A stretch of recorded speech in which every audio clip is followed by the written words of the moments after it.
Je voulais revenir sur le sujet de ma vidéo d'hier, où je vous parlais de guérison. Important à préciser, dans la sclérose en plaques, il y a deux types de sclérose en plaques, la forme rémitante par poussée et la forme progressive. Je devrais plutôt dire les formes progressives, les formes d'emblée progressives et les formes secondairement progressives. Alors, il y a le fameux livre de Julien sur vaincre la sclérose en plaques, où il donne un programme, c'était pour sa femme, qui a la sclérose en plaques, mais une forme, je dirais, j'allais dire légère, non, mais en tout cas, euh, une forme rémitante, qui a permis, grâce à son régime alimentaire associé à un régime entraînement à l'effort, on va dire, de stopper l'évolution de sa maladie. En tout cas, il donne des informations scientifiques sur la question, c'est intéressant de le lire, et en pratique, c'est pas forcément évident pour toute personne qui a la sclérose en plaques de pouvoir mettre en œuvre le programme dont il parle. Et pour les formes progressives, je sais qu'il y a aussi Terry Walls qui elle parle du régime paléo. Euh, alors en plus pour moi qui suis comment dire, qui a des troubles alimentaires et qui a des problèmes de poids, c'est difficile de changer son alimentation. Encore plus quand on n'est pas sûr du résultat, quoi. Bon, bref, ce que je voulais vous dire, c'est qu'il y a vraiment dans la tête, quand on se dit guérir, c'est surtout pour les gens qui ont eu le avant et le après la sclérose en plaques. Par exemple, quelqu'un qui va très bien pendant 20 ans, et puis du jour au lendemain, il a une poussée, et puis il finit par savoir qu'il a la sclérose en plaques. Pour la personne qui a d'emblée la forme progressive, pareil, il peut dire avant-après. Mais moi, j'ai eu une forme limitante qui est arrivée vers l'âge de 12-13 ans, par une fatigue chronique, et puis bon, il y a eu différents symptômes que j'ai pris en me disant qu'est-ce que j'ai. Ça fait partie de moi. Puis un jour, on m'a dit c'est la sclérose en plaques. Et donc, quand on a eu tout le temps, quand on a vécu avec cette maladie, on n'a pas un avant et un après. Et finalement, on se dit, guérir, comment ça peut être guérir quand on a une forme progressive ou on a un handicap? Est-ce que vraiment il y a un régime alimentaire qui va pouvoir me faire revenir comme j'étais quand j'avais 10 ans, quoi? Tu vois, tu dis, attends, c'est pas du tout la même façon de penser quand tu as une forme rémitante que quand tu as une forme progressive. Enfin, selon ton parcours de vie, tu fais pas de la même manière l'idée de guérir. Et moi, je me souviens à l'époque où ma mère était en vie, on en discutait souvent. Enfin, quand on en discutait, elle me disait à quoi ça sert tous ces psys, parce que de toute façon, ils ne sont pas guérir. Je disais, maman, mais c'est pas si simple que ça. Et elle me disait, attends, s'ils te disent que ton problème c'est dans la tête, alors pourquoi eux ils n'arrivent pas à te guérir? Et donc au bout d'un certain temps, on s'est rendu compte que c'était pas dans la tête, c'est ce qu'on avait dit souvent. Hein. Après chez vous, on n'avait rien, jusqu'au moment où ça a atteint les jambes. Mais jusqu'à avant, on se disait, ouais, elle s'angoisse pour rien, ces troubles de la vue, dit c'est parce que je suis très astigmate. Enfin, il y avait toujours une raison valable à mes problèmes. Et là, j'avoue que je me demande comment, en changeant de régime, je pourrais remarcher normalement du jour au lendemain, quoi, tu vois. Alors on va me dire, non, mais c'est pas du jour au lendemain, c'est progressif.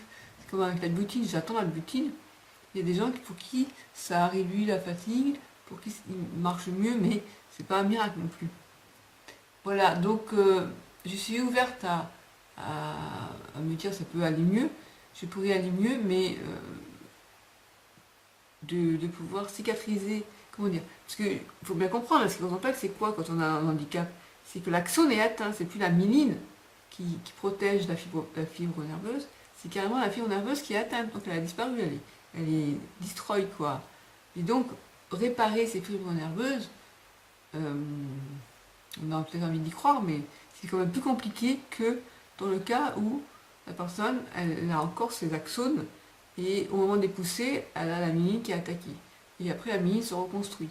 Et donc, il y a des rémissions et des attaques de la myéline. Voilà. Donc, Pour les femmes à pousser, il y a bien sûr, en plus, la recherche est avancée maintenant. Il y a plusieurs traitements qu'on vous propose. Donc vous pouvez avoir espoir qu'un jour, on puisse vous dire, pas forcément une guérison, mais en tout cas vous dire, voilà, c'est bon, on sait comment stopper la maladie. C'est génial déjà.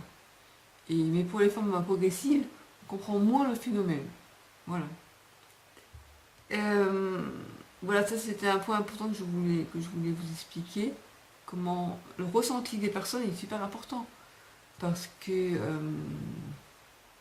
méfiez-vous aussi des personnes, et ça je sais que j'étais en discord avec quelqu'un qui parle de guérir.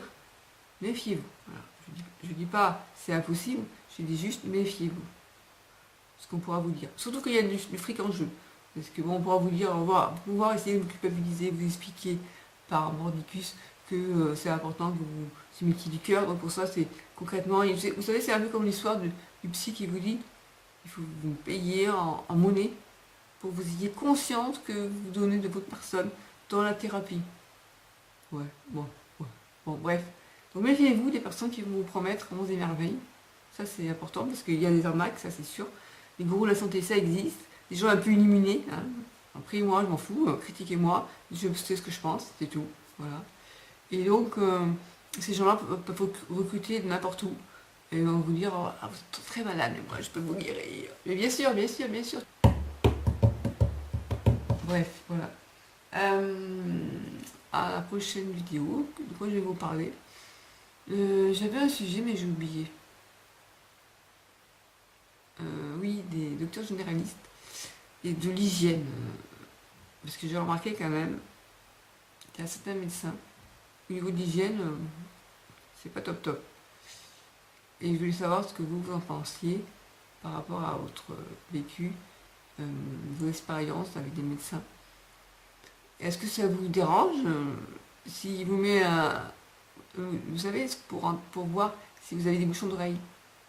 Et après, il enlève, il le rentre dans la pochette sans même l'avoir nettoyé. Donc vous vous dites, il a fait ça avec tout le monde, et donc du coup, il m'a gonflé des outils des uns et des autres. Moi, la fois où le médecin généraliste m'avait touché l'abdomen pour aller m'ausculter, il s'est pas lavé les mains avant, et ça, c'est un truc qui m'énerve, Oh, je suis pas maniaque, mais ma kiné, avant de me doucher, elle se lave les mains avant et après, quoi. Alors vous allez me dire, ouais, parce qu'elle se met de la crème sur les mains, donc ça nécessite à se laver. C'est vrai.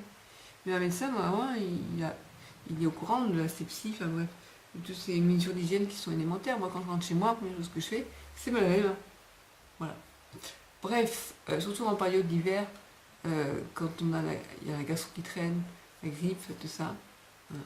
Bon, n'hésitez pas à me faire un retour par rapport à ce que vous voudriez trouver comme sujet dans les vidéos que je vous propose. Voilà. À bientôt.